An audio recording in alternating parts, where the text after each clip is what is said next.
Dans la leçon d'aujourd'hui, nous allons parler des stoïciens, des grandes écoles stoïciennes, et puis dans un deuxième temps des épicuriens, c'est-à-dire d'Épicure lui-même et de Lucrèce. Un mot peut-être sur l'origine du terme stoïcien. Comme dans la plupart des écoles grecques, dans l'Athènes du IVe siècle avant Jésus-Christ, les noms des écoles étaient liés au lieu dans lequel l'enseignement se tenait. L'Académie de Platon, elle s'appelle Académie parce que l'école de Platon, elle se situe à côté d'un sanctuaire qui était le sanctuaire d'un très grand héros grec qui s'appelait Académos. Le lycée d'Aristote, c'est pareil, c'est parce que l'école d'Aristote se tenait là aussi à côté d'un sanctuaire qui était un lieu de promenade dans l'Athènes du IVe siècle. Et c'est vrai que ce sanctuaire s'appelait le sanctuaire d'Apollon de Lycos, et donc de là vient l'expression lycée. Alors la stoa, en grec, ça veut dire simplement des arcades, un portique. Et le père fondateur de l'école stoïcienne, qui s'appelle Zénon de Cityon, ou Zénon de Citium, ou de Kition, peu importe la prononciation, en tout cas c'est Zénon, à pas confondre avec un autre Zénon qui s'appelle Zénon d'Élée, qui est connu pour ses paradoxes sophistiques. Eh bien, Zénon de Cityon va installer son école sous des portiques, stoa, d'où le nom de stoïcien. C'est simplement le lieu dans lequel l'école se tenait, et l'enseignement se tenait. L'école stoïcienne, elle a trois grands âges. On distingue habituellement, je le dis très rapidement parce que c'est pas l'essentiel, on va rentrer très vite dans le fond de l'affaire, mais cette école stoïcienne, elle va s'étendre sur trois grandes périodes. Il y a ce qu'on appelle le stoïcisme ancien. Le stoïcisme ancien, il est représenté par trois auteurs dont malheureusement nous n'avons pratiquement rien conservé, dont nous n'avons plus les œuvres, nous n'avons plus les textes. Il y a le père fondateur, Zénon. Il y a le deuxième directeur de l'école, celui qui à la mort de Zénon va prendre la suite de l'enseignement stoïcien, il s'appelle Chrysippe. Et puis il y a un troisième directeur de l'école à Athènes qui s'appelle Cléante. On a gardé très peu de textes, on les connaît surtout par ceux qu'on appelle les doxographes, c'est-à-dire ceux qui rapportent les opinions des philosophes. Un doxographe, ça veut dire ceux qui écrivent les opinions, et notamment par Diogène Laërce, qui écrira au IIIe siècle après Jésus-Christ, c'est-à-dire beaucoup, beaucoup plus tard. Et puis on les connaît par des auteurs comme Cicéron, mais on les connaît pour l'essentiel de deuxième main. Il y a une seconde période stoïcienne, ce qu'on appelle le moyen stoïcisme. Alors là, ce sont des auteurs qui sont, dans la culture générale, il faut bien le dire, totalement inconnus. Ce sont des gens comme Diogène le Babylonien, comme Antipater de Tarse, comme Panétius de Rhodes. Alors là, si j'écrivais une contre-culture ou une contre-histoire de la philosophie, je vous en parlerai, mais il faut là aussi reconnaître qu'on n'a pas de texte, donc c'est très difficile de cerner véritablement leurs pensées. Alors en revanche, heureusement, on a une troisième période de l'école stoïcienne qui est ce qu'on appelle le stoïcisme impérial parce que il se développe dans l'Empire romain, et singulièrement à Rome pour l'essentiel. Et là, on a des auteurs qui sont très connus, et on a des auteurs qui nous ont laissé des œuvres très abondantes, ce qui fait qu'on peut véritablement encore aujourd'hui les lire. Alors évidemment, il y a Sénèque. Sénèque, c'est le 1er siècle après Jésus-Christ. C'est quelqu'un qui a été le précepteur de Néron, le terrifiant empereur. Il a été ministre de Néron. Il écrit des quantités d'œuvres. Ceux qui ont fait du latin à l'école se souviendront d'avoir traduit les lettres à Lucilius. J'y reviendrai tout à l'heure. Et puis, il y a un esclave grec, Épictète. Épictète, c'est à cheval entre le 1er et le 2e siècle après Jésus-Christ. Épictète, on connaît bien ses œuvres, essentiellement les entretiens d'Épictète et puis le manuel d'Épictète, par des élèves d'Épictète, notamment par Arrien, qui a retranscrit ses cours. Et il est l'auteur du premier manuel dans toute l'histoire de la philosophie. Manuel parce que on considérait que pour vivre avec la pensée, pour vivre dans la méditation stoïcienne, il était important d'avoir toujours les pensées du maître sous la main. Comme un soldat, disait-on, doit avoir son poignard ou son épée à portée de la main, eh bien on doit avoir les pensées d'Épictète à portée de la main, d'où l'expression manuel, c'est simplement ce qui est à portée de la main. Et puis il y a un troisième auteur, Marc Aurèle, qui est peut-être le plus connu d'entre tous. Marc Aurèle, c'est le 2e siècle après Jésus-Christ. Il est empereur de Rome, et il a écrit lui aussi de nombreux ouvrages, notamment les pensées, sur lesquels je reviendrai tout à l'heure. Et c'est assez symbolique. C'est pourquoi j'évoque cette histoire de l'école, de l'idée que la pensée stoïcienne vaut pour tout le monde. C'est une pensée très universelle, puisqu'elle vaut aussi bien pour un ministre comme Sénèque, pour un esclave comme Épictète, ou pour un empereur comme Marc Aurèle. C'est dire que c'est une pensée qui s'adresse à l'humanité entière, c'est une pensée qui traverse les classes sociales et les frontières, et c'est pourquoi je rappelais même brièvement cette histoire de l'école et la pluralité de ses personnages. Je voudrais reprendre pour présenter la pensée stoïcienne, qui est une pensée tout à fait passionnante, je voudrais reprendre la tripartition qui me paraît caractériser toutes les grandes philosophies, depuis Platon et Aristote jusqu'à Nietzsche et même Heidegger, à savoir la tripartition entre une partie théorique. La partie théorique, c'est la connaissance du monde qui nous entoure. Pour les Grecs, c'est essentiellement la connaissance de la nature, la connaissance du cosmos. Et on va revenir tout à l'heure sur l'étymologie du mot théoria, qui est une étymologie très intéressante. Mais pour reprendre une métaphore que j'aime bien, c'est la connaissance du terrain de jeu, au sens où ce monde qui nous entoure, cette nature qui nous entoure, cet ordre cosmique dans lequel nous sommes plongés, eh bien, c'est le terrain de jeu de l'existence humaine, en quelque sorte. Et il s'agit de savoir si ce terrain de jeu est favorable ou pas, s'il est beau ou pas, s'il est harmonieux ou chaotique, s'il est compréhensible ou pas, s'il est rationnel ou pas. Voilà le type de questions que se posent les philosophes grecs et notamment les stoïciens. Et puis il y a une deuxième partie de la philosophie, un deuxième grand axe, c'est non plus la philosophie théorique mais la philosophie pratique, c'est-à-dire l'éthique ou la morale. Pour continuer à filer cette métaphore, il ne s'agit plus de connaître le terrain de jeu, mais de comprendre les règles du jeu de l'existence humaine. C'est pas un petit jeu parmi d'autres, c'est le jeu de la vie humaine. Et puis il y a une troisième partie, ce que on pourrait appeler en grec la sotériologie, c'est-à-dire la doctrine du salut, c'est-à-dire la doctrine de la vie bonne. Qu'est-ce qu'une vie bonne? Qu'est-ce qu'une vie réussie? Qu'est-ce que la sagesse? Qu'est-ce que la finalité de l'existence? Et là, on a une réflexion sur le but du jeu, sur le sens de la vie, ou sur le sens dans la vie. Qu'est-ce que nous cherchons? Comme Ulysse cherche la vie bonne à Ithaque, eh bien, quel est le but de cette quête de la sagesse, de cette philosophia, quête de la sagesse? Bien évidemment, c'est la vie bonne, mais comment se définit-elle? C'est la grande question de la philosophie antique, et notamment la grande question des stoïciens. Donc je reprends ces trois grands axes. Théoria, donc contemplation ou connaissance du monde comme terrain de jeu, morale ou éthique, je ne ferai pas de différence entre les deux termes, l'un est latin, l'autre grec, il n'y a aucune raison a priori de les distinguer, et puis sotériologie, doctrine du salut ou doctrine de la sagesse, doctrine de la vie bonne, qui couronne en quelque sorte cet édifice philosophique. Et je disais qu'il est intéressant de s'attacher un petit instant à l'étymologie du mot théoria. En tout cas, à une des étymologies qui est probablement juste, c'est pas absolument certain, mais en tout cas, cette étymologie, elle a l'avantage d'être déjà attestée dans la philosophie grecque, d'être déjà présente dans la philosophie grecque. Théoria, étymologiquement, ça voudrait dire teion orao. Orao, ça veut dire simplement je vois, et teion, c'est le divin. Donc, la théorie consiste à voir le divin. La théorie, c'est la contemplation du divin. Et a priori, ça peut sembler paradoxal parce que j'ai toujours défini, et j'ai proposé de définir dans les premières leçons la philosophie comme une doctrine du salut sans Dieu, comme une réflexion sur la vie bonne qui ne passe ni par la foi ni par Dieu, donc comme une doctrine non religieuse ou laïque de la vie bonne et de la sagesse. Et là, on a l'impression que au cœur même du mot théoria, on a affaire à quelque chose de religieux, puisque c'est la contemplation du divin. Est-ce qu'il y a là une contradiction? Est-ce qu'il y a là en tout cas un paradoxe? Ça mérite bien sûr réflexion.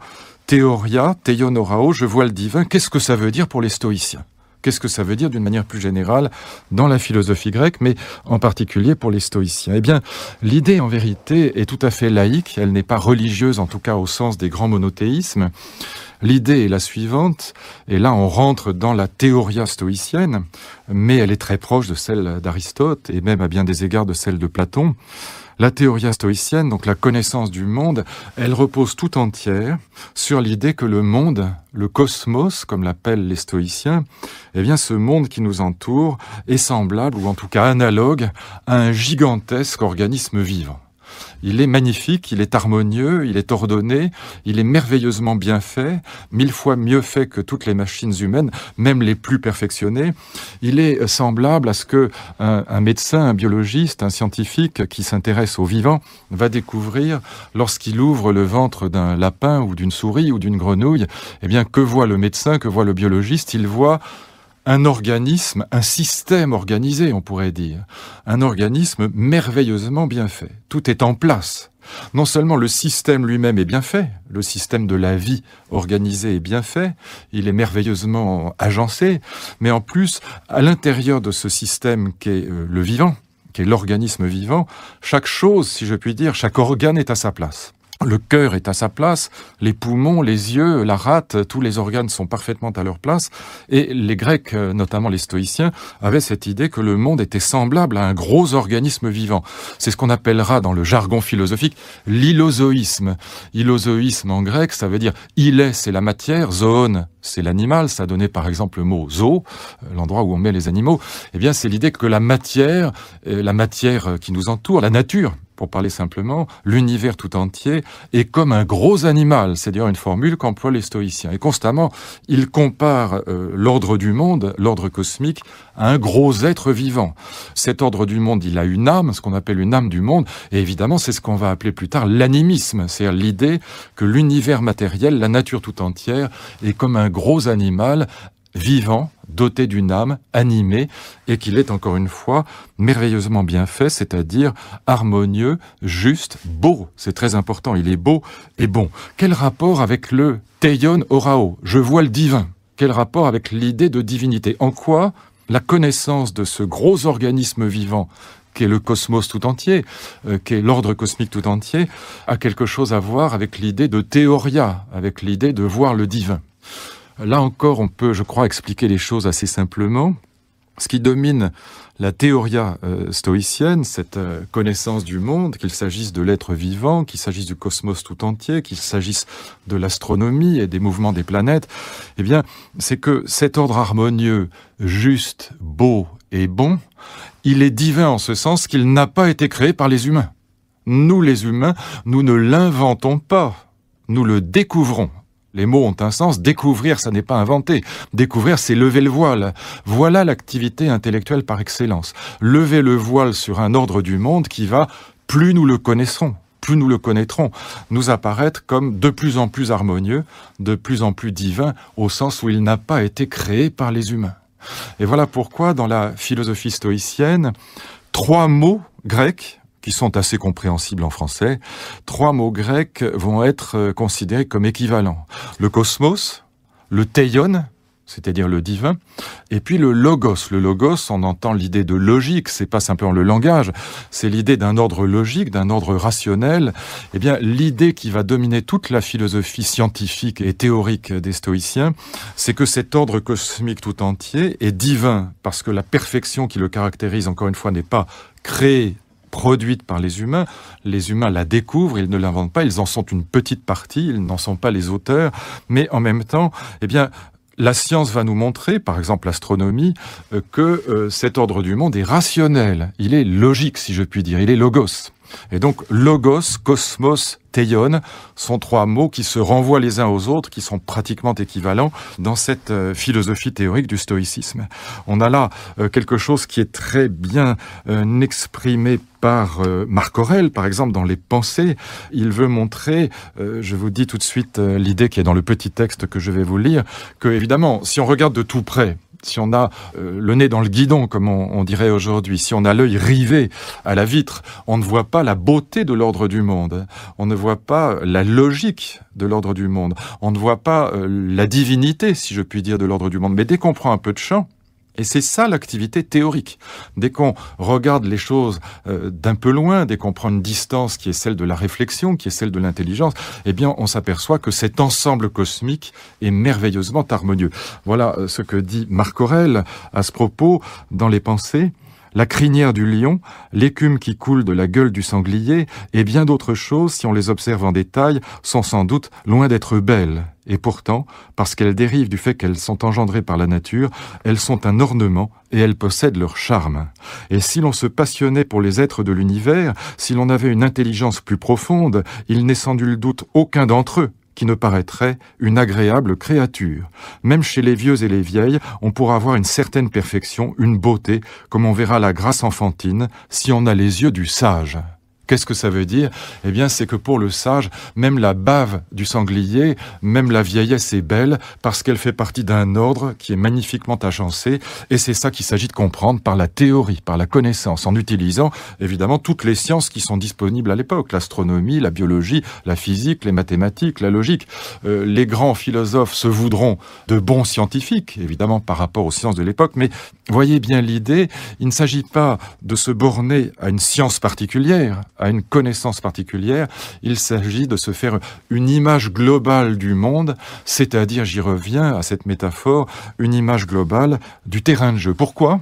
Pourquoi une image globale ? Pourquoi pas une vraie science positive particulière comme le sont les sciences modernes, les sciences d'aujourd'hui ? Eh bien parce que, évidemment, dans la perspective qui est celle de la philosophie antique, il s'agit de préparer par la théoria, par la connaissance de l'univers, le deuxième niveau de la philosophie, qui est le niveau moral, le niveau de l'éthique, le niveau de la philosophie pratique. Pourquoi ? Eh bien, ou comment plutôt ça va se mettre en place ? Eh bien, si on considère, j'y reviendrai dans un instant, que l'essentiel de la morale stoïcienne, et ça vaut quand même pour la plupart des grands philosophes grecs, l'essentiel de la morale stoïcienne vise à nous inviter à trouver notre place dans cet ordre cosmique. On verra dans un instant pourquoi. Eh bien, évidemment, la morale suppose au préalable, pour que nous trouvions notre place dans l'ordre cosmique comme un organe doit être à sa place dans un organisme, eh bien, cela suppose qu'au préalable, on ait une vue de l'ensemble. Qu'on ait d'abord acquis la connaissance, la théoria, sans quoi la morale n'est pas possible. On ne peut pas trouver sa place dans l'univers si on n'a pas d'abord une idée de la totalité de cet univers, une idée qui ne soit pas trop approximative et qui nous permette de savoir où nous sommes, en quelque sorte, dans ce monde. Trouver sa place dans le monde, voilà un des grands impératifs éthiques de la morale stoïcienne. J'y reviendrai tout à l'heure. Mais il y a peut-être avant d'entrer dans la morale stoïcienne, deux traits sur lesquels il faut encore insister sur le plan strictement théorique, deux caractéristiques de l'ordre cosmique. J'ai dit qu'il était divin et logique, qu'il était harmonieux, juste, beau et bon aux yeux des stoïciens, qu'il était comme un organisme vivant, mais il a encore deux caractéristiques très importantes qui vont permettre de faire le passage vers le niveau supérieur, qui est le niveau de l'éthique, de la philosophie pratique. La première caractéristique, c'est que c'est un ordre qui est totalement déterminé au sens du déterminisme. Rien n'arrive sans cause dans le monde selon les stoïciens. Nous avons l'illusion parfois qu'il y a du hasard dans le monde, comme quand on dit qu'une pièce est sur la tranche, elle peut tomber aussi bien d'un côté de l'autre, et on dit voilà, c'est le hasard qui fait qu'elle va tomber pile ou face. Non, pour les stoïciens, il n'y a pas de hasard. Pour les stoïciens, il y a toujours des petites causes qui expliquent tout les événements du monde, de telle sorte que les choses arrivent de manière intégralement déterminée. Il n'y a pas de place pour ce qu'on appelle dans la philosophie moderne le libre arbitre. Il n'y a pas de place pour une philosophie des possibles. On est déjà, si je puis dire, dans Spinoza, c'est-à-dire dans une vision intégralement déterministe de l'univers, et on verra que ça a des conséquences sur le plan éthique qui sont évidemment très importantes. On va le voir dans un instant, mais en tout cas, lorsque les stoïciens disent que le monde est logique, qu'il est logos, qu'il relève de cet ordre du logos, ça veut dire notamment que rien n'est sans raison. Ils ne formulent pas encore le principe de raison. Il faudra attendre Leibniz, le XVIIe siècle, pour qu'il soit formulé en ces termes.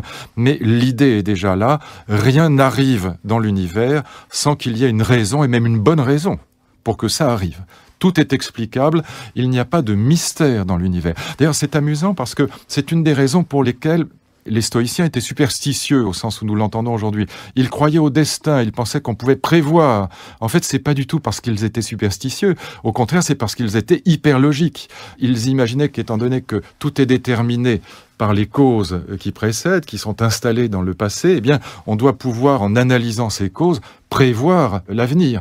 Et donc, ça n'est pas en vérité de la superstition, c'est plutôt une espèce d'hyper-rationalisme qui faisait penser aux Romains, notamment aux stoïciens romains, que l'avenir pouvait être prévisible et qu'on pouvait, en lisant dans les entrailles des animaux, essayer de comprendre ce qui allait advenir dans un combat ou dans des jeux ou dans une guerre. Alors évidemment, pour nous, ça semble superstitieux, mais pour les stoïciens, c'était pas de la superstition, c'était plutôt une forme de rationalisme qui ne trouvait pas évidemment à s'illustrer de manière scientifique au sens où nous entendons les sciences aujourd'hui. Et puis là, deuxième caractéristique avant de passer à l'ordre de la morale ou à l'ordre de l'éthique, c'est que du coup, et ça fait la transition avec la morale. Du coup, les stoïciens vont introduire une distinction absolument cardinale, c'est peut-être celle qui est la plus connue dans la philosophie stoïcienne, entre les choses qui dépendent de nous et celles qui n'en dépendent pas. Il y a des choses qui dépendent de nous, en gros, c'est les jugements de valeur. C'est les jugements que nous prononçons sur le monde. C'est nos aversions. nos goûts et nos dégoûts. Ça relève de la vie intérieure, et pour les stoïciens, ça appartient quand même à quelque chose comme la liberté. On peut choisir d'aimer le monde ou de le détester. On peut choisir de se révolter ou d'accepter. Voilà cette liberté qui nous est accordée par la philosophie stoïcienne. Encore faut-il ajouter que ça n'est une liberté qu'intérieure. Ça n'est pas une liberté qui peut vraiment transformer le monde, puisque ce monde extérieur est complètement déterminé. Est-ce que c'est pensable ou pas? Est-ce que c'est contradictoire ou pas? Il y aura dès l'époque stoïcienne, par exemple chez Plutarque, des quantités de critiques touchant cette question. Est-ce que une liberté purement intérieure est vraiment une liberté qui n'a pas d'effet dans le monde est-elle encore une liberté? Je laisse de côté ce débat, mais en tout cas, il faut avoir cette idée en tête que chez les stoïciens, il y a des choses qui dépendent de nous, ce sont les jugements de valeur, et puis tout le reste n'en dépend pas. La santé, la maladie, les honneurs, la richesse, la naissance et la mort, c'est l'essentiel. Nous ne sommes pas maîtres de notre naissance, nous ne sommes pas non plus maîtres de notre mort. Même le suicide est discutable pour les stoïciens en termes de liberté. Mais en tout cas, toutes ces choses qui forment la vie sociale, les vanités, les honneurs, les richesses, la maladie, la santé aussi, la naissance et la mort, tout cela ne dépend pas de nous. Et voyez ce qui se profile derrière cette conviction qu'il y a des choses qui dépendent de nous. C'est la vie intérieure, la citadelle intérieure, comme dira un des grands commentateurs de la pensée grecque, Pyrrhado, lui-même philosophe du reste, philosophe de l'Antiquité. Eh bien, il y a la citadelle intérieure, ça c'est le forum intérieur, on pourrait dire, c'est notre vie intérieure, nos pensées dépendent de nous. Et là, même un esclave peut être parfaitement libre, Épictète. Et puis, il y a le reste, il y a la vie réelle, ce qui se passe dans l'histoire, dans la nature, dans le cours du monde, ça n'en dépend pas. Voyez ce qui se profile derrière, disais-je. Et là, c'est la transition vers la morale. Sénèque a une métaphore qui est très très parlante. Il dit ceci, je cite Sénèque, « Les destins conduisent ceux qui les acceptent et traînent ceux qui les refusent ». Métaphore qu'il explicite de la manière suivante, avec une image qui était très connue dans le monde stoïcien. Nous sommes comme des petits chiens attachés à un traîneau, et si nous refusons le monde, si nous refusons le déterminisme qui régit le monde, eh bien nous serons traînés, que nous le voulions ou non, par ce traîneau.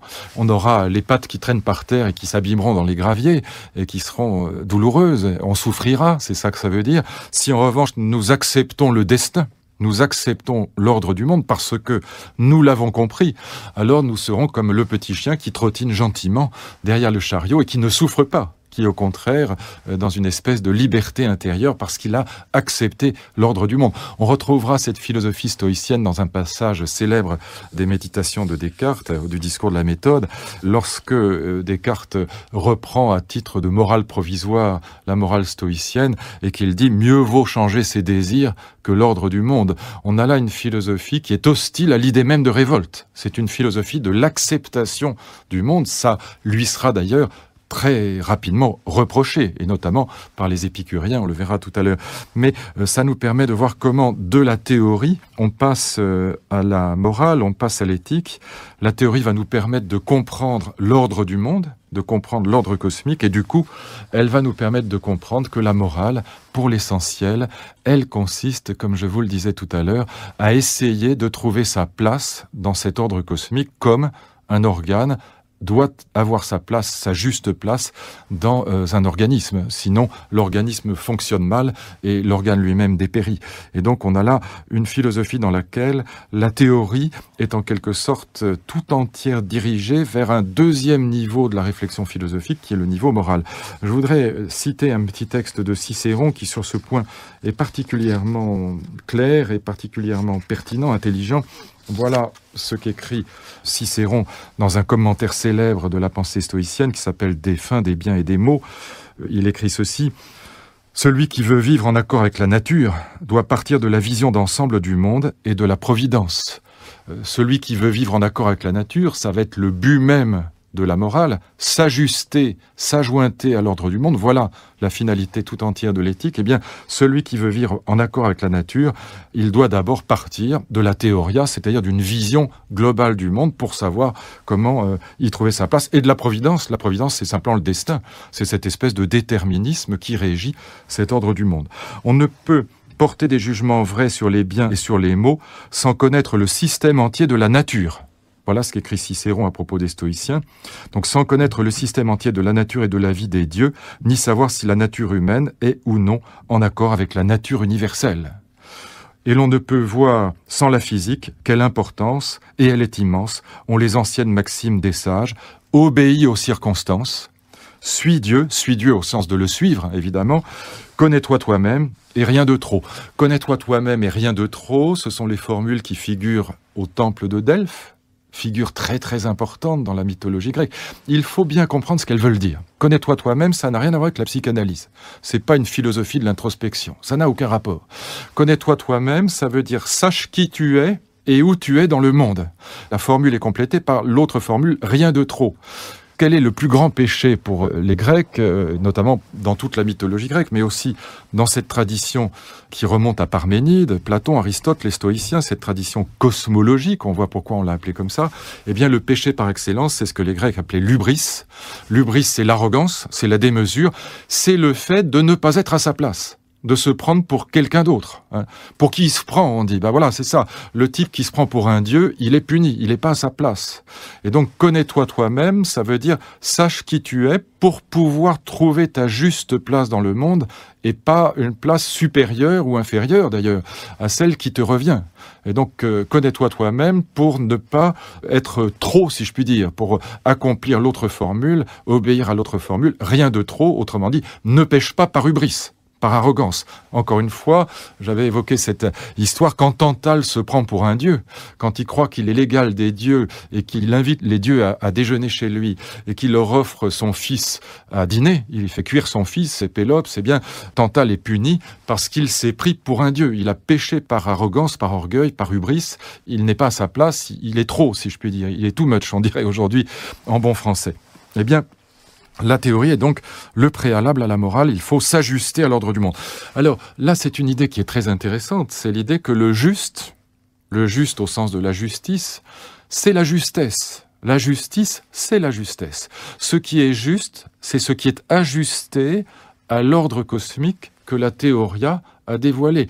Comme un luthier ajuste les petites pièces de bois, les 120 pièces de bois qui forment un violon ou un violoncelle, eh bien comme un luthier ajuste ces pièces de bois pour que le violon sonne, ça veut dire quoi? Pour qu'il soit en harmonie, il ne sonne que s'il est harmonieux, s'il est en phase avec lui-même, si je puis dire. Eh bien, de la même manière, la morale va nous inviter, la morale stoïcienne, à nous ajuster à l'ordre du monde après avoir compris quelle est notre juste place à l'intérieur de cet ordre cosmique. D'où le fait que dans l'école stoïcienne, on va développer, et ça c'est un point extrêmement intéressant que Pierre Hadot avait bien vu dans son livre qui s'appelle « Qu'est-ce que la philosophie antique ?» et puis dans ses livres consacrés notamment à Marc Aurèle, « La citadelle intérieure », eh bien, dans les écoles grecques, contrairement à ce qui se passe aujourd'hui dans nos lycées ou dans nos universités, on va avoir tout un volet de l'enseignement qui est un enseignement pratique. Ça veut dire quoi? Eh bien, ça veut dire que cet enseignement ne sera pas simplement un enseignement transmis aux élèves sous la forme d'un discours, comme je fais là, dans un CD, mais ce sera un enseignement pratique. Il y aura des exercices de morale, des exercices d'éthique, qui sont des exercices pratiques. Exercices qui peuvent nous faire sourire aujourd'hui, mais dont la signification est extraordinairement profonde. Zénon avait été l'élève, donc le père fondateur de l'école stoïcienne, avait été l'élève des cyniques. Les cyniques, et notamment de Cratès, qui était son maître, qui était un des grands philosophes cyniques. Très intéressant de voir ce que veut dire le mot cynique. Cynique, en grec, c'est les chiens. On comparait les cyniques, qui étaient donc les maîtres des premiers stoïciens, on comparait les cyniques à des chiens pour deux raisons. Deux raisons que nous allons retrouver dans ces exercices pratiques de morale appliqués que je vais évoquer dans un instant. Eh bien, les cyniques, on les appelait les chiens pour deux raisons. D'abord parce que sur les places des marchés à Athènes, ils s'amusaient à asticoter les gens, à leur poser des questions, pour les sortir de leur certitude bourgeoise, on leur dirait aujourd'hui, pour les inciter à la réflexion philosophique. Et donc, ils titillaient les gens comme des roquets qui viennent vous mordiller les mollets ou qui viennent vous mordiller les chaussures. Et donc, on les comparait à des chiens à cause de cela. Puis, il y avait une deuxième raison qui est plus profonde. On les comparait à des chiens parce qu'ils étaient très sales et qui se comportaient comme des chiens. Comme des chiens qui vont mettre le museau là où il faut pas, comme des chiens qui font pipi devant tout le monde et qui se conduisent en effet comme des chiens, comme des sales chiens, on dirait. Et pourquoi ils faisaient ça? Eh bien parce que les cyniques grecs avaient déjà cette idée que les stoïciens vont reprendre, que la morale, la vraie morale, qui, comme dira Pascal, se moque de la morale, c'est-à-dire des conventions artificielles, la vraie morale, ça consiste à s'ajuster à l'ordre cosmique, donc à vivre en harmonie, en accord avec la nature. Vivre en accord avec la nature, ça veut dire quoi, si on va un petit peu plus loin? Eh bien, ça veut dire se moquer du qu'en dira-t-on, se moquer des conventions bourgeoises, on dirait aujourd'hui, se moquer des conventions artificielles, se moquer des artifices de la civilité bourgeoise construite par les humains. Il s'agit de vivre en accord avec la nature, pas en accord avec la civilité des riches, des bourgeois, de ces citoyens de Rome ou d'Athènes qui ne vivent plus en accord avec la nature parce qu'ils sont rentrés dans une civilisation, aux yeux des cyniques comme aux yeux des stoïciens, déjà dégradée. Déjà, on retrouvera cette idée chez Rousseau. Et par conséquent, le vrai sage, c'est celui qui se moque des conventions, mais qui en revanche respecte la nature, comme le chien.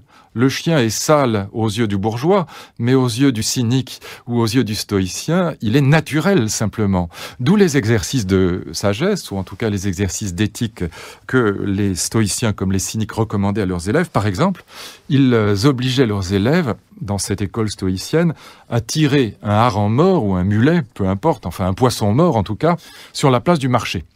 Le jour du marché à Athènes, ou à Rome du reste.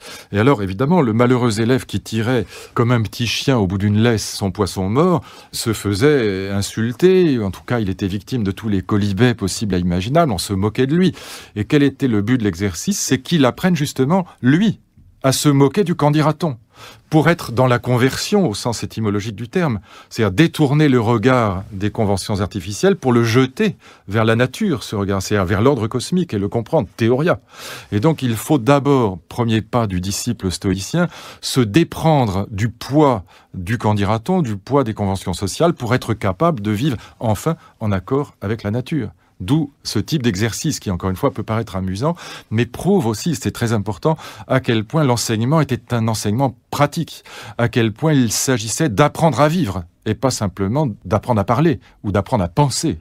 La sagesse était une sagesse pratique. Et puis, un deuxième exercice, on raconte, c'est Diogène Laërce qui raconte ça, toujours ce doxographe du IIIe siècle après Jésus-Christ, qui raconte que Cratès, donc le maître de Zénon, toujours ce grand penseur cynique, ce grand chien, si je puis dire, eh bien, Cratès était marié avec une femme dont on dit qu'elle était très belle, qui s'appelait Hipparchia, et lorsque Cratès faisait l'amour avec sa femme, il habitait dans une grotte assez infâme à Athènes, et il prenait soin, il était en effet très sale, paraît-il, en tout cas c'est l'image, évidemment, toutes ces biographies sont mythiques, elles ont une signification philosophique, bien sûr, il ne faut pas les prendre au pied de la lettre, mais il prenait soin, dit-on, de lever le rideau qui fermait sa caverne, si je puis dire, et il faisait l'amour en public devant tout le monde, ce qui choquait le bourgeois, on dirait aujourd'hui. Ce qui choquait le bourgeois, c'était évidemment exprès, et il disait aux bourgeois, eh bien, allez vous faire voir, moi je vis selon la nature, vivez si vous voulez selon les conventions artificielles, moi je vis selon la nature, et faire l'amour avec sa femme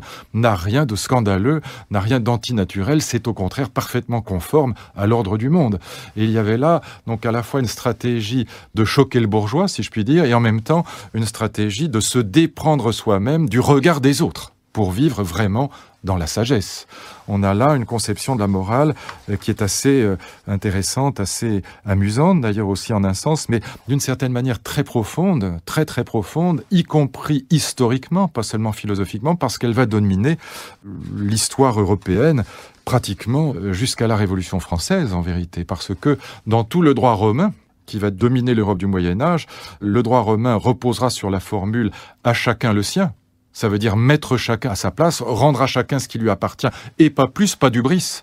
Et au fond, la justice sera pendant très très longtemps considérée comme une activité qui consiste à donner à chacun ce qui lui revient et pas plus. Pas moins non plus, évidemment. C'est l'idée de partage, mais c'est l'idée que le monde étant bien partagé, il est un cosmos, eh bien, ce qui est juste, c'est ce qui est en accord avec cette harmonie, cette beauté de l'ordre de l'univers tout entier. Donc vivre selon la nature et non pas selon la convention.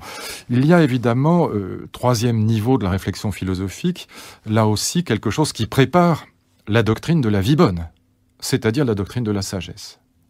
Pourquoi? Et on peut même dire la doctrine du salut, la sotériologie. Sotérios, en grec, ça veut simplement dire le salut. Le salut, étymologiquement, c'est ce qui sauve. C'est le fait d'être sauvé, plus exactement. Sauvé de quoi? Des peurs, évidemment. Notamment de la peur de la mort. Quel rapport entre ce que nous venons de voir, la théoria, la contemplation de l'ordre cosmique, et puis cette volonté de s'ajuster à l'ordre du monde, et puis la question de la mort, la question du salut, la question de la victoire sur les peurs, la question de la sagesse, la question de la vie bonne. Eh bien, les Grecs avaient cette idée qu'on trouve déjà dans l'histoire d'Ulysse. C'est tout l'enjeu du retour à Ithaque. Que lorsque on est enfin ajusté à l'ordre du monde, lorsqu'on est enfin, comme les petites pièces du violon que j'évoquais tout à l'heure, en phase avec l'univers, en harmonie avec l'harmonie de l'univers, lorsqu'on est en accord avec l'accord dominant de l'univers, eh bien, comme le cosmos est éternel, comme il est immortel, si je puis dire, on devient soi-même un fragment d'éternité. Et dans ces conditions, la mort n'est plus qu'un passage, la mort n'est plus qu'une transition d'un état à un autre. Ce que les stoïciens, je ne vais pas citer parce que ce serait trop long, mais ne cessent de dire, de répéter, de re-répéter dans leurs œuvres, la mort n'est qu'un passage, la mort n'est pas effrayante, c'est que un passage d'un état à un autre, l'état de vivant à l'état de matière inanimée, mais ça n'est pas une perte, ça n'est pas un néant, la mort, c'est une transition. Lorsqu'on est un fragment d'éternité, on est soi-même éternel, on est un atome de cosmos. D'où l'enjeu de cet ajustement, de cet ajointement à l'ordre du monde. Il y a derrière un enjeu métaphysique extrêmement profond, c'est la victoire sur la mort. Les Grecs pensaient qu'il y avait 3 manières de vaincre la mort: avoir des enfants, une descendance, comme on dit. On voit que les petits-enfants ont une aile du nez du grand-père, il y a quelque chose qui est resté dans la descendance, et donc tout n'est pas perdu. Mais c'est triché, parce que quand on a des enfants, souvent on est encore plus inquiet pour eux, c'est pas comme ça qu'on se rassure vraiment. Alors il y avait un autre moyen, c'est toute la philosophie grecque de l'héroïsme, qu'on voit notamment dans la mythologie, dans toutes les histoires qui touchent à des héros comme Achille. La gloire nous permet d'échapper à l'éphémère, parce que la gloire nous transforme en héros de romans, en héros de livres historiques. Et grâce à l'écriture, Hannah Arendt a très bien analysé ça dans La crise de la culture, grâce à l'écriture, le héros devient un être quasi éternel, parce que l'écriture, à la différence du langage, reste, elle subsiste. Si vous réussissez par vos faits et gestes, comme Achille, à être inscrit dans un livre d'histoire, alors vous durerez très longtemps. Mais là encore, c'est triché, si je puis dire, ça n'empêche pas de mourir. D'où le 3e niveau de lutte contre la mort, qui est ce niveau de l'ajustement de soi à l'ordre du monde, par lequel, ajustement, nous devenons des fragments d'éternité. Et comme chez Ulysse, comme dans l'histoire d'Ulysse, à ce moment-là, le sage est enfin celui qui peut vivre au présent. Ajusté à l'ordre du monde, comme Cratès, ou comme Diogène, un autre cynique, ou comme Zénon, enfin ajusté à l'ordre du monde, il peut se débarrasser du poids du passé, des regrets, des remords, des culpabilités.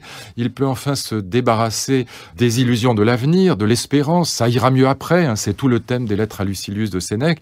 Il peut enfin vivre au présent et accomplir cette formule qui définit le sage et que je reprends à nouveau à mon ami André Comte-Sponville. Le sage est celui qui parvient à regretter un peu moins, à espérer un peu moins, à aimer un peu plus. Amor fati, dira Nietzsche, amour du fatum.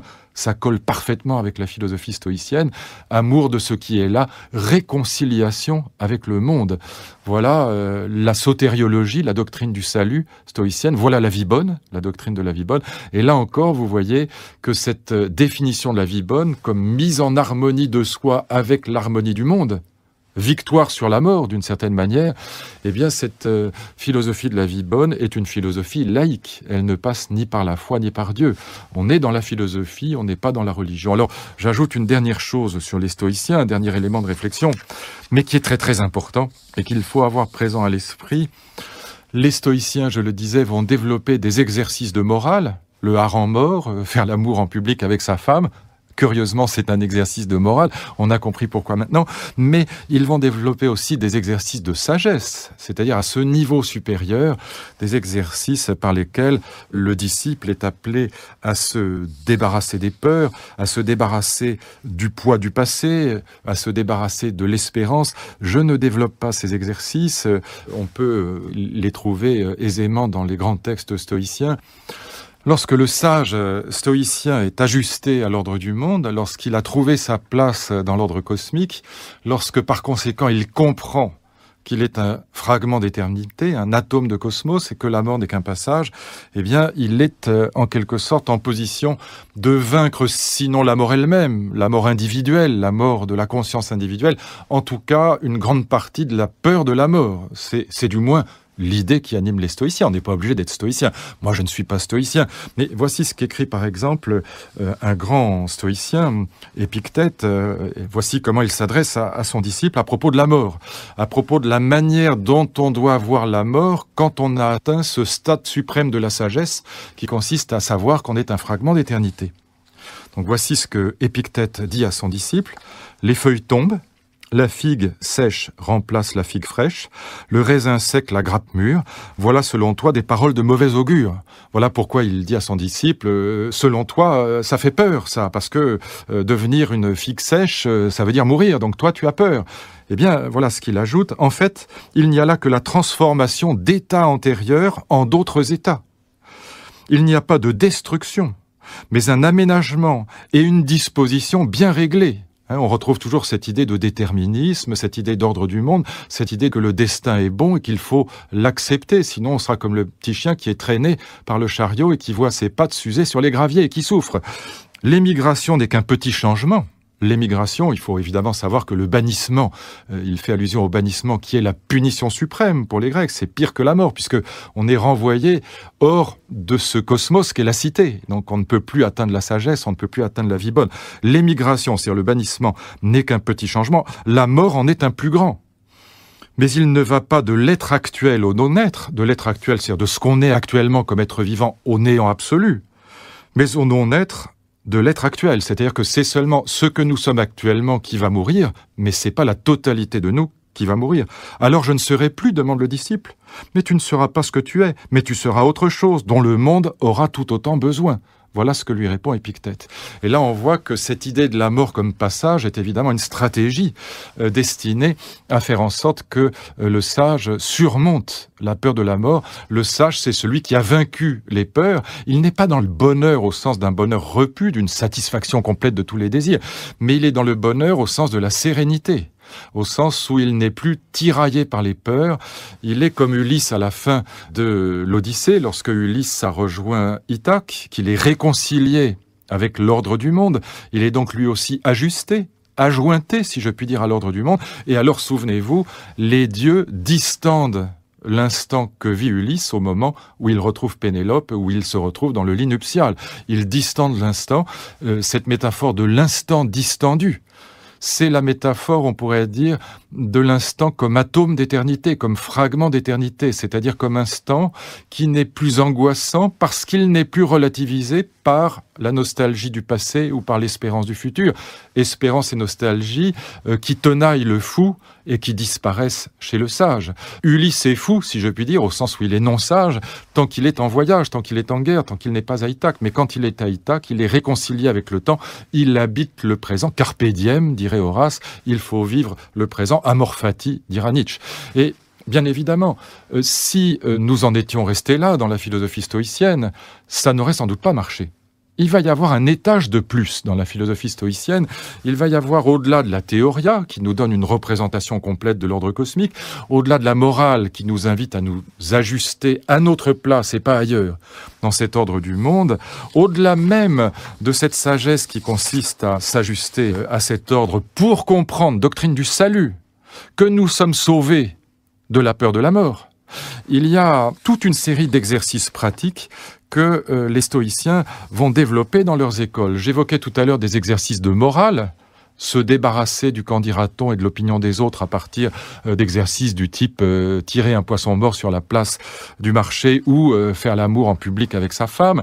Eh bien, d'autres exercices vont dominer la pensée stoïcienne, d'autres exercices qui vont, donner de la chair, si je puis dire, à cette pensée. Elle ne va pas rester désincarnée, elle ne va pas rester une pensée abstraite, mais elle va s'incarner dans la vie de tous les jours, c'est du moins l'idée, grâce à ces exercices. Et Pierre Hadot, donc l'un des grands philosophes de la pensée ancienne, un philosophe contemporain, il vient malheureusement de mourir, mais c'était un des plus grands spécialistes de la pensée antique, et notamment de la pensée stoïcienne. Eh bien, Pierre Hadot a développé cette idée que dans la philosophie grecque, dans toutes les grandes écoles grecques, la philosophie, je commençais à l'indiquer tout à l'heure, mais j'y reviens, la philosophie n'avait pas pour but de développer un discours, une réflexion, pas même une réflexion critique, c'est pas l'essentiel, mais elle avait pour but, la philosophie, de nous conduire vraiment à la sagesse, de manière pratique, de manière concrète. C'était un apprentissage de la vie. Il y a aujourd'hui des philosophes qui se disent disciples de Schopenhauer, qui se moquent de cette idée-là. C'est assez paradoxal parce qu'on retrouvera justement chez Schopenhauer, et en partie chez Nietzsche, cette idée ancienne, cette idée grecque, que la philosophie est apprentissage de la vie. Schopenhauer a écrit Apprendre à vivre, un apprendre à vivre. Il a écrit Un art du bonheur. C'est assez intéressant de voir que on va retrouver dans la philosophie contemporaine, notamment à partir de Schopenhauer, cette idée grecque, mais c'est intéressant aussi, et même très intéressant, de voir que cette idée qui domine la pensée grecque, et notamment les écoles grecques, c'est-à-dire la pratique des écoles grecques, elle va être abandonnée à partir du moment où le christianisme va l'emporter sur la philosophie grecque. Lorsque le christianisme va l'emporter sur la philosophie grecque, eh bien, le christianisme va s'arroger le monopole légitime de la définition de la vie bonne et du salut. Et du coup, la philosophie sera renvoyée à une tâche inférieure. La philosophie deviendra, selon le mot d'un grand théologien du Moyen-Âge, Saint-Pierre d'Amiens, elle deviendra servante de la religion. Ça veut dire quoi? Ça veut dire que la philosophie n'aura plus pour tâche de définir la vie bonne, comme chez les stoïciens, comme chez les Grecs d'une manière générale. Elle aura seulement pour tâche d'analyser les concepts. C'est ce qu'on appellera la scolastique. Analyse de concepts, la substance, l'accident, l'être, le néant, etc. Et elle deviendra une analyse critique, une discussion sur le sens des mots, ce que Kant appellera la philosophia generalis, la philosophie qui se contente, on pourrait presque dire, de couper les cheveux en quatre. Eh bien, c'est cet exercice philosophique que malheureusement nous allons très largement conserver sous la forme de la dissertation. Est-ce que le beau c'est ceci ou cela? Est-ce que le vrai c'est ceci ou cela? Qu'est-ce que le juste? Est-ce que la science c'est ceci ou cela? Et on va inciter nos élèves à discuter sur des grands concepts, à essayer de poursuivre une analyse critique, une argumentation, une réflexion critique. Ça n'est pas ça la philosophie pour les Grecs, et je pense qu'ils ont profondément raison. C'est un apprentissage pratique de la sagesse. Philosophia, c'est toujours la même idée, il s'agit de parvenir à la vie bonne, c'est-à-dire à la sagesse, évidemment. Quand on est sage, on a cette vie bonne. Eh bien, les stoïciens donc vont développer des exercices de sagesse, et c'est très frappant de voir comment ces exercices vont disparaître de la philosophie dès que le christianisme l'emportera et qu'elle deviendra une scolastique, une analyse de concepts. Dans nos classes, on ne fait pas tirer des harengs par les élèves. Ça serait complètement ridicule. On serait probablement renvoyé d'urgence par l'inspection générale dans un foyer de la MGEN, dans un hôpital psychiatrique. Eh bien, c'est parce que nous avons pris l'habitude, c'est un héritage de la victoire du christianisme sur la philosophie grecque, de considérer que la philosophie, c'est purement de la pensée. C'est de la théoria, c'est de l'analyse de concepts. Pour les Grecs, ça n'est pas ça. Et voilà pourquoi, aux 3 étages de la philosophie, théoria, morale, sotériologie, doctrine du salut, ils vont ajouter, et c'est de cela que je voudrais parler pour terminer, des exercices, non plus simplement des exercices de morale, mais en l'occurrence des exercices de sagesse. Il y en a au moins 3 grands types qui sont très intéressants. Le premier, c'est s'exercer à vivre au présent. Le fameux carpe diem, le fameux amor fati, amour de ce qui est là. Il faut, disent les sages stoïciens, s'exercer à vivre au présent, s'exercer à ne pas regretter en permanence, ne pas être dans la nostalgie, ne pas être dans les remords, dans les regrets, dans les culpabilités, dans ce que Spinoza appellera joliment les passions tristes. Donc il faut apprendre à vivre au présent. Il faut par exemple se dire quand, je ne sais pas, prenons un petit exemple tout simple, quand il vous arrive un pépin anecdotique dans la vie, lorsque vous êtes en retard à un rendez-vous et que ça vous paraît une montagne sur le coup parce que c'est un rendez-vous très important, il faut par exemple se dire mais dans 3 mois je n'y penserai plus, même pas dans 3 mois, dans 2 jours je n'y penserai plus. Sur le moment on est tétanisé d'angoisse, on transpire, on court, c'est toute une affaire. Non, c'est absurde. Il faut apprendre à habiter le présent quel qu'il soit, d'où l'image du stoïcien bien sûr qui ne crie pas sous la torture. On raconte qu'Épictète disait qu'il pouvait supporter toutes les tortures.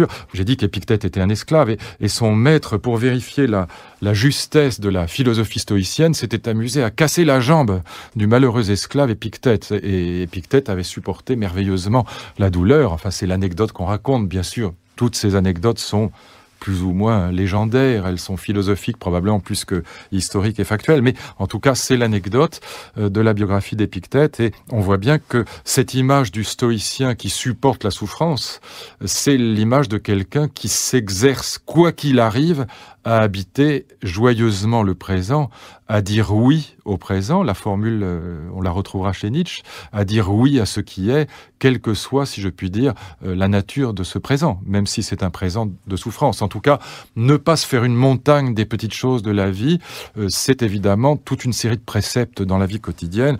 Ne jamais, par exemple, prendre toujours du temps, ne pas être en retard, des préceptes très simples de vie quotidienne qu'on va retrouver dans cette philosophie stoïcienne, mais qui ont un sens très profond. C'est de se débarrasser de la tyrannie de l'avenir et du passé pour être capable de vivre dans cet instant qui est un fragment d'éternité. C'est l'idée en tout cas, et ça suppose qu'on s'efforce de l'atteindre.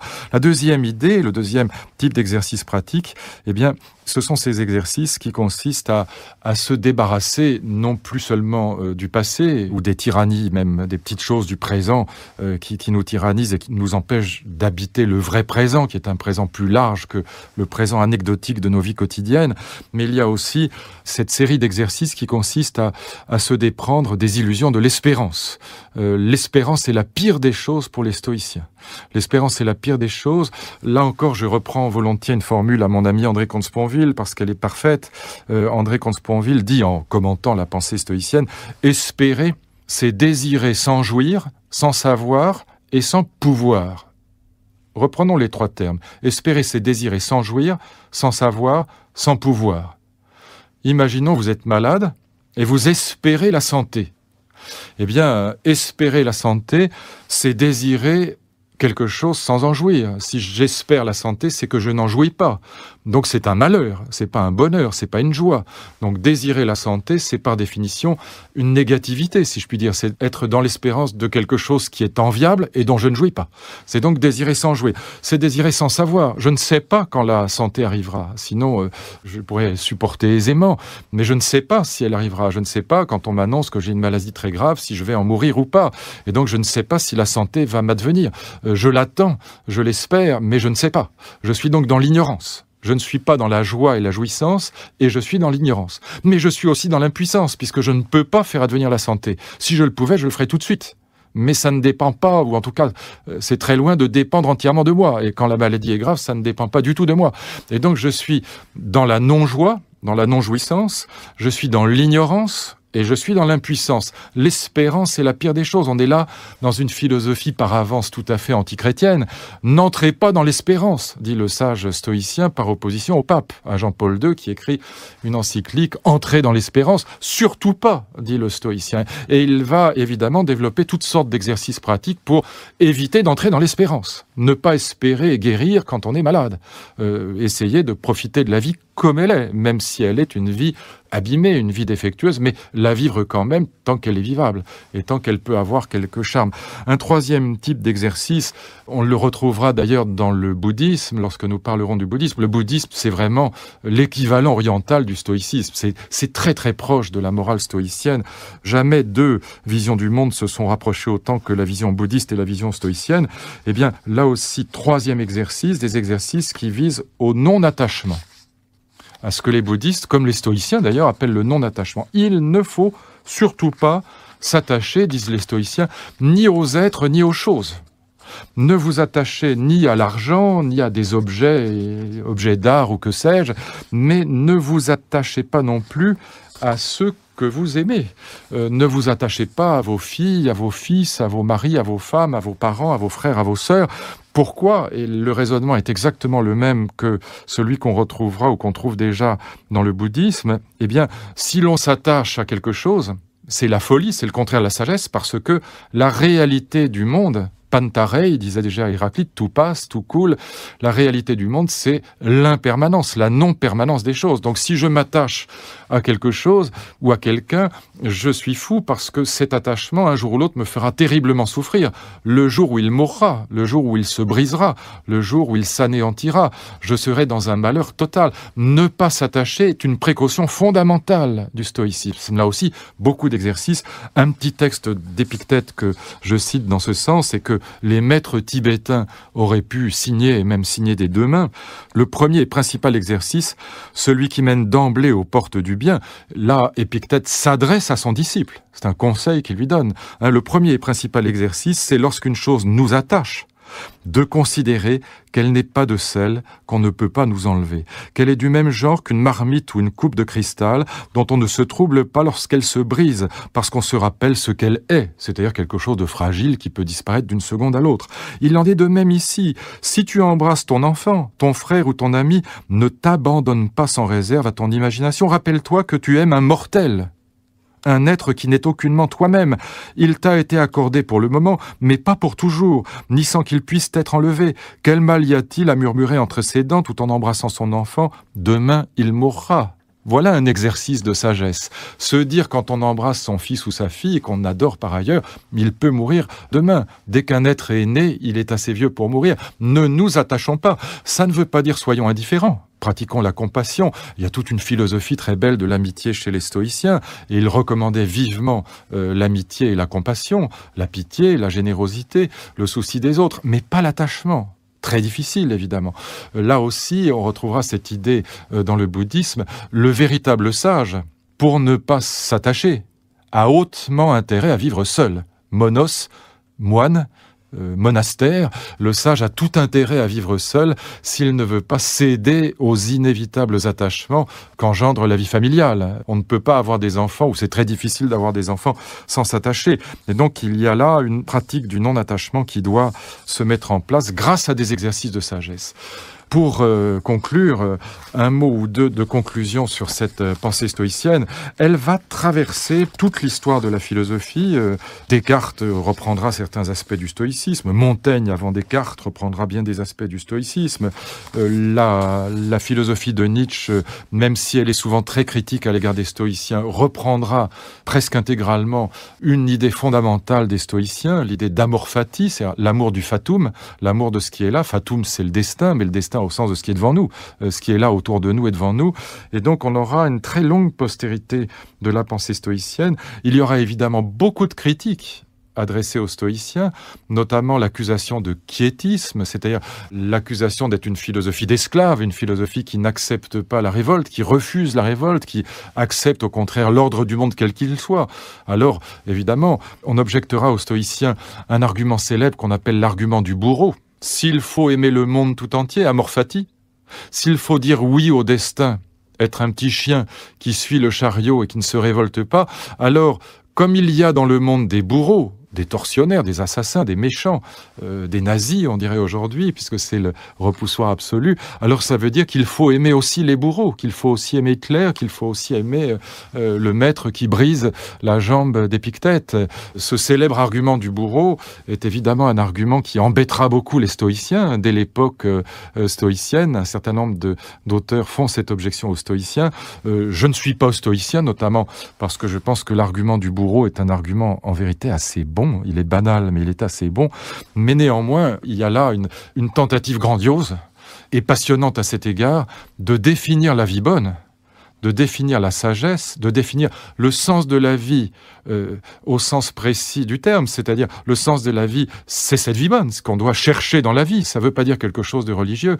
Il y a donc une tentative grandiose de définir la sagesse, de définir la vie bonne, sans passer par la religion, sans passer par Dieu, sans passer par la foi, en se souvenant toujours, comme dit Épictète, que nous sommes des mortels, et que bien que mortels, la vie bonne ne nous est pas, la vie bienheureuse, la vie dans la sérénité, la vie qui a vaincu les peurs, et notamment la peur de la mort, ne nous est pas inaccessible. Et c'est de ce point de vue-là, je crois, que la pensée stoïcienne, même si on peut, et je le répète, ne pas être stoïcien, encore une fois, je ne suis pas moi-même stoïcien, mais de ce point de vue-là, cette philosophie marquera définitivement l'histoire de la pensée, parce qu'elle sera d'une certaine manière l'aboutissement d'une grande tradition grecque, la tradition des sagesses du monde, la tradition des sagesses cosmologiques, qui parvient à définir définir, ou en tout cas, de son point de vue, elle y parvient, la vie bonne sans passer par Dieu et sans passer par la foi, et donc nous lègue une philosophie laïque, une spiritualité laïque, une sagesse laïque, et c'est ça qui est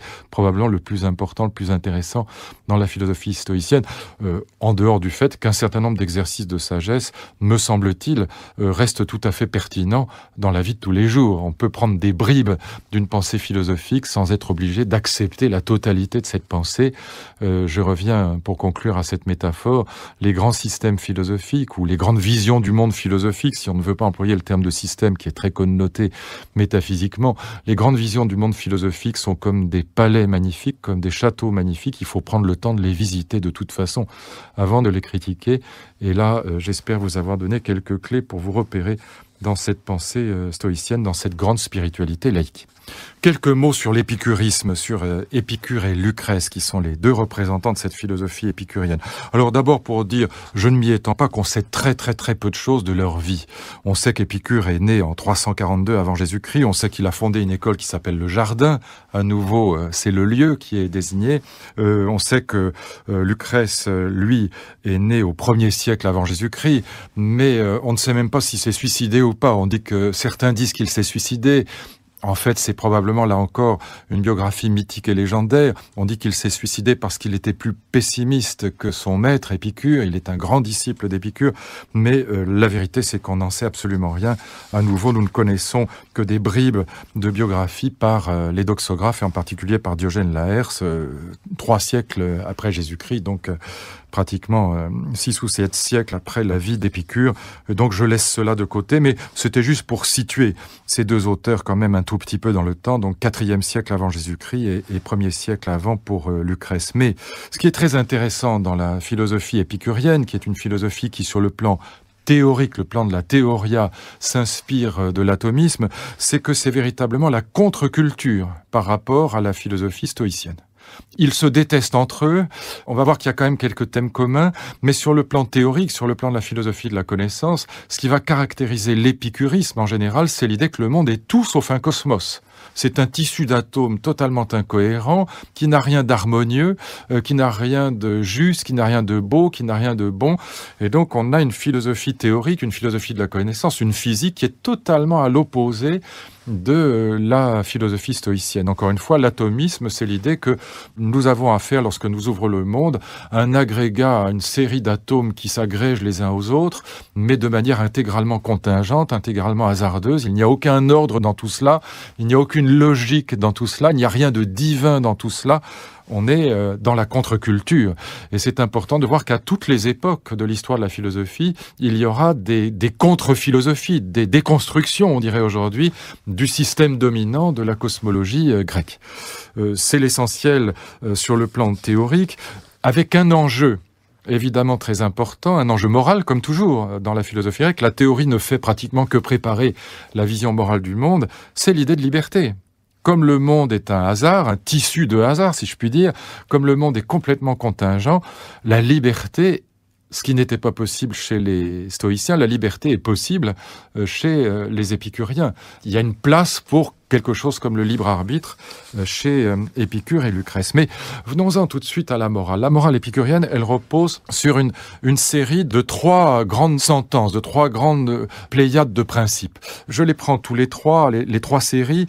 La première série de principes, si on veut résumer la morale épicurienne, c'est ce qu'on appelait le quadruple remède. L'idée que la philosophie est une thérapeutique, elle est comme la médecine, et le quadruple remède, le voici. Il faut partir de là pour comprendre la morale épicurienne. Les dieux ne sont pas à craindre. Alors, ils ne sont pas à craindre, Épicure va développer ça, parce qu'ils ne s'occupent pas des humains, ils ne s'occupent pas des hommes. Ils sont parfaits, ils vivent là-haut chez eux. Contrairement à ce qu'on dit parfois, Épicure n'est pas du tout athée, il pense que les dieux existent, comme tous les Grecs, mais les dieux existent chez eux, pas chez nous. Ils ne s'occupent absolument pas des humains, nous n'avons pas du tout à avoir peur d'eux, parce qu'ils ne s'abaissent pas à s'occuper des mortels. La mort n'est pas à redouter, on verra dans un instant pourquoi. C'est une philosophie selon laquelle la mort ne doit pas effrayer les humains. En tout cas, dès qu'on est sage, on n'a plus peur de la mort, victoire totale sur la peur de la mort. Et 2 autres préceptes, dans cette première série de préceptes, le bien est facile à acquérir, le mal est facile à supporter parce qu'il ne dure pas longtemps. Les deux premiers principes dans cette première série visent la victoire sur les peurs. On n'a pas à craindre ni les dieux ni la mort.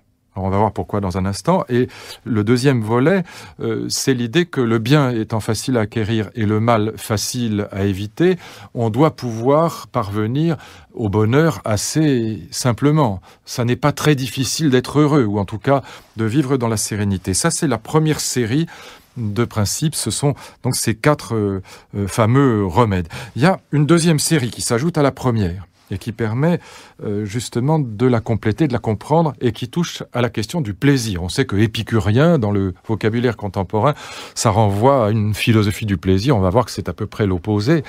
C'est une philosophie de la frugalité. C'est une philosophie du plaisir, certainement, mais pas au sens où nous l'entendons, nous.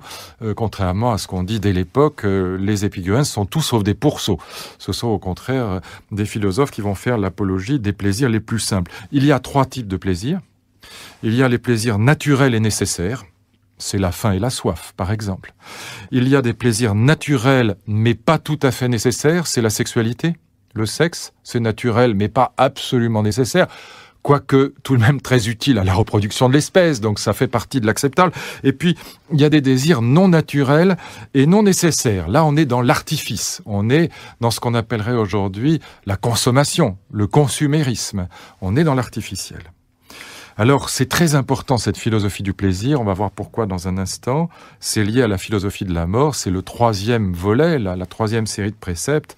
C'est cette idée que la mort est très facile à supporter, ou plutôt la peur de la mort est facile à vaincre, elle ne doit pas nous habiter. Et alors là, dans la lettre à Ménécée d'Épicure, un des rares textes que nous ayons conservé de lui, il y a une argumentation célébrissime. Je cite le texte d'Épicure lui-même. « La mort n'est rien pour nous, parce que tant que nous sommes, la mort n'est pas là, et quand elle est là, c'est nous qui n'y sommes plus. » Voilà l'argument. Je ne dois pas avoir peur de la mort, parce que quand je suis vivant, la mort n'est pas là, et quand je suis mort, la mort est là, mais moi je n'y suis plus. Et donc il n'y a pas à avoir peur. Alors évidemment, quand on prend ces 3 séries de principes, les 4 remèdes, les 3 plaisirs, et puis cette philosophie de la victoire sur la mort, résumée comme ça, on se dit, mon Dieu, c'est quand même un peu banal, c'est pas très puissant. Qu'est-ce qui a pu donner du charme à cette philosophie? Qu'est-ce qui a pu faire qu'il y ait eu des épicuriens si fanatiques, si admirateurs du maître, qu'ils écrivaient, ils gravaient sur les murs des maisons bourgeoises les lettres d'Épicure, les maximes d'Épicure. C'est d'ailleurs comme ça qu'on a retrouvé des textes entiers d'Épicure. C'est grâce à ces maisons bourgeoises qu'on a pu retrouver ces textes et les lire encore aujourd'hui. Alors, il y a derrière quelque chose en vérité de très profond. La philosophie épicurienne est très profonde. Derrière ces préceptes en apparence très simples, il y a quelque chose de très profond. Et c'est surtout chez Lucrèce, dans son poème magnifique, le De Rerum Natura, de la nature des choses, qu'on va trouver un développement très profond des arguments, des principes qui sont derrière l'énoncé des préceptes sèchement formulés, comme je l'ai fait tout à l'heure. Il y a 3 idées qui sont d'une extrême profondeur et qui sont développées tout au long de ce poème de Lucrèce, de ce magnifique poème, merveilleusement écrit, extrêmement touchant. C'est vraiment une merveille.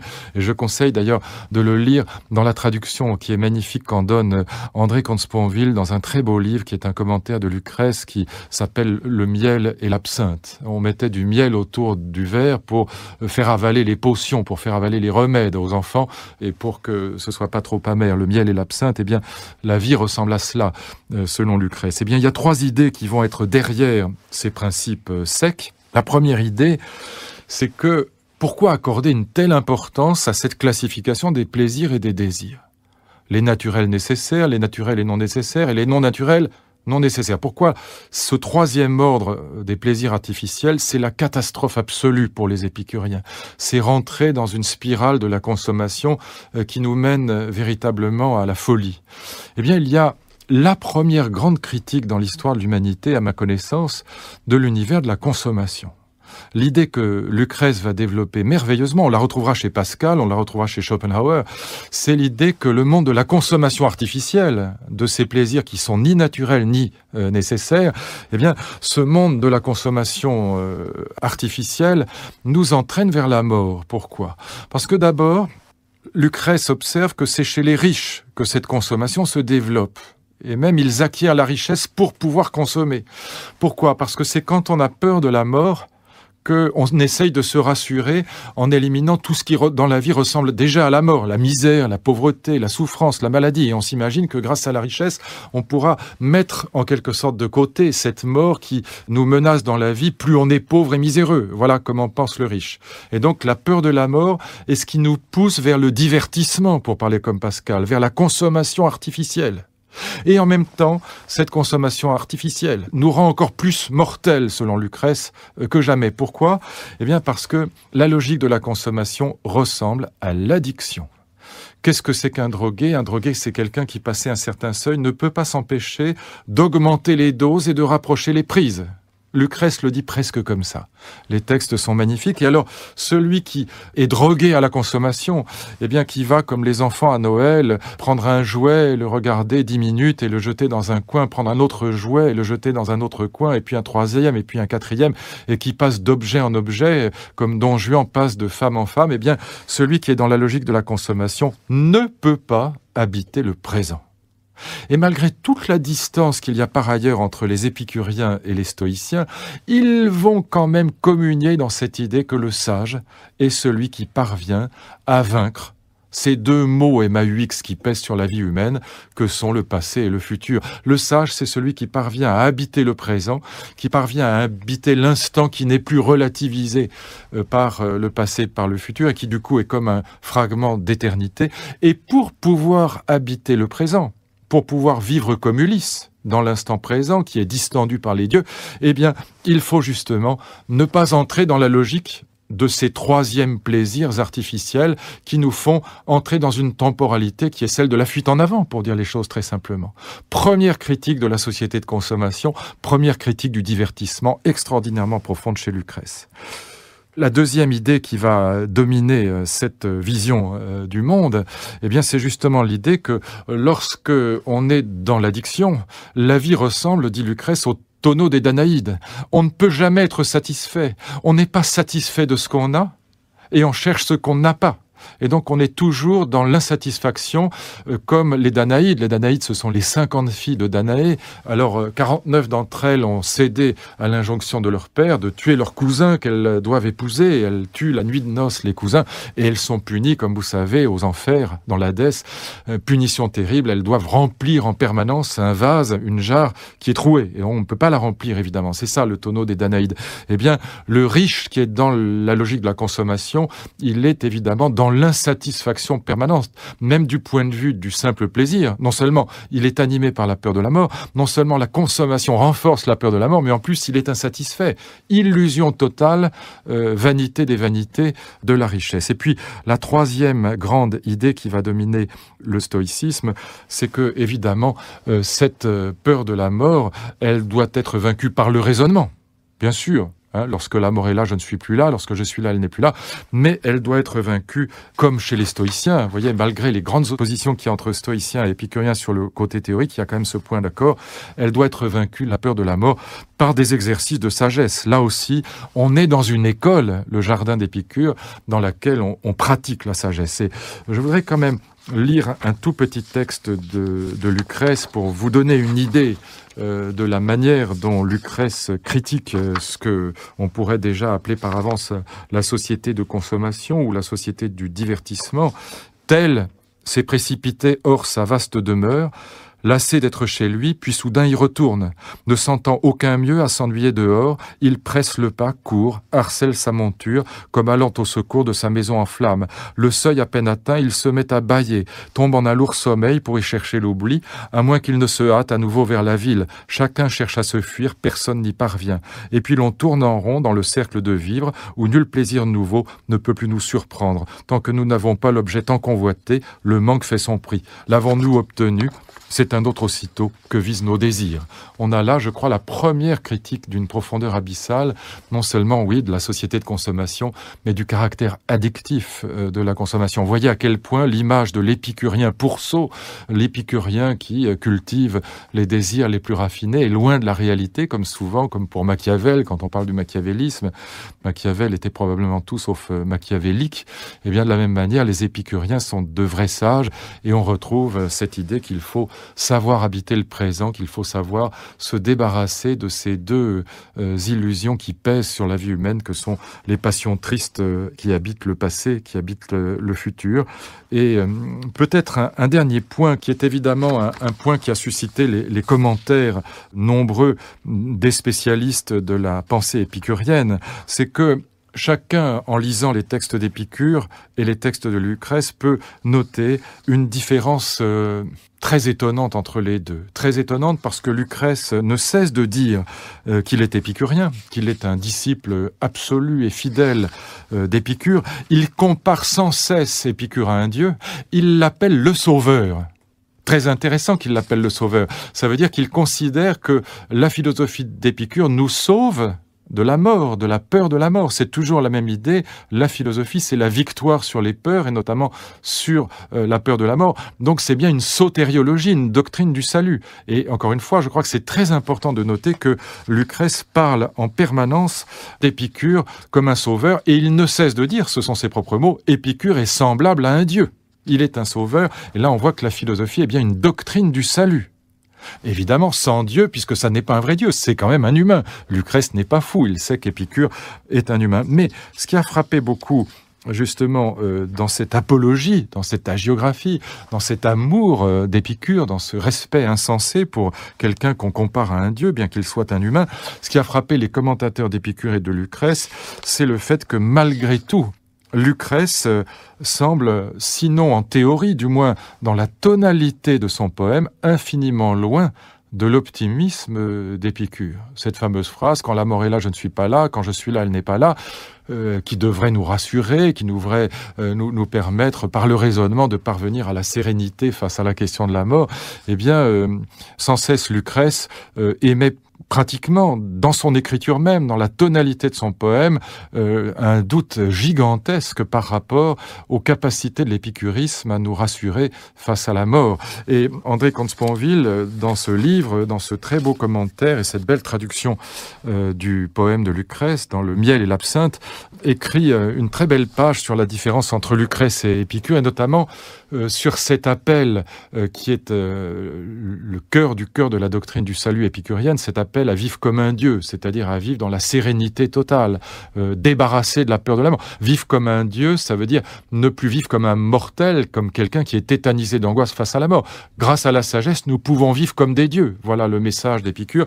Eh bien, voici comment André Comte-Sponville commente la différence entre Épicure et Lucrèce, et je pense que c'est très juste et très bien vu. C'est pourquoi je cite ce texte en guise de conclusion. Vivre comme un dieu parmi les hommes, c'est entre guillemets, c'est la formule d'Épicure.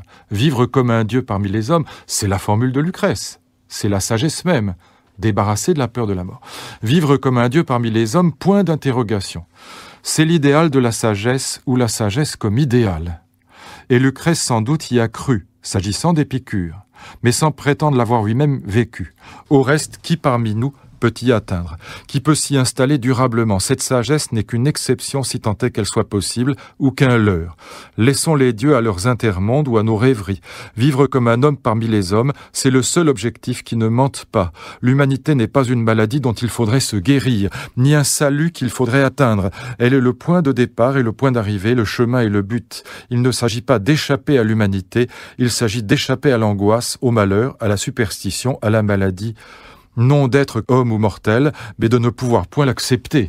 Autrement dit, il ne s'agit pas de dépasser le statut de mortel, mais d'accepter le statut de mortel, ce qui n'est pas la même chose. Au fond, la différence entre Lucrèce et Épicure, c'est peut-être cela.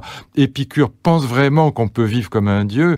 Lucrèce nous invite seulement à accepter le statut de mortel, ce qui n'est pas tout à fait la même chose. Et voilà pourquoi, je crois, on dit dans ces biographies légendaires des doxographes que Lucrèce, peut-être bien, se serait suicidé, ce qui serait comme une manière de dire que chez lui, la philosophie d'Épicure, cette philosophie de la victoire sur la mort, avec cette phrase célébrissime qu'on cite toujours à propos de la philosophie épicurienne, « La mort n'est rien pour nous », eh bien, ça n'aurait pas marché pour Lucrèce et il se serait évidemment suicidé par incapacité à parvenir à cette sagesse divine, à cette sagesse trop excessive pour les humains. Petite remarque, un des grands commentateurs de Lucrèce et d'Épicure, Marcel Conche, un des philosophes contemporains, professeur à la Sorbonne, qui est mort il y a quelques mois, eh bien Marcel Conche raconte, lui qui était un épicurien convaincu, lui qui était un disciple et d'Épicure et de Lucrèce, mais plus encore d'Épicure que de Lucrèce, lui qui pensait avoir vraiment réussi à vaincre la peur de la mort grâce à la philosophie, eh bien, il raconte que le jour où le médecin lui apprit qu'il était atteint d'un cancer, eh bien, toute cette philosophie ne lui a pas servi beaucoup, elle ne lui a pas servi à grand-chose, et qu'il a découvert qu'il était d'une certaine manière beaucoup plus proche de Lucrèce que d'Épicure, et que cette victoire sur la mort, cette idée que la mort n'est rien pour nous, eh bien, malgré le caractère apparemment rationnel de l'argumentation, n'avait guère d'effet par rapport à la parole du médecin. Voilà aussi une petite réflexion critique, mais il n'empêche évidemment qu'on a affaire, comme toujours avec ces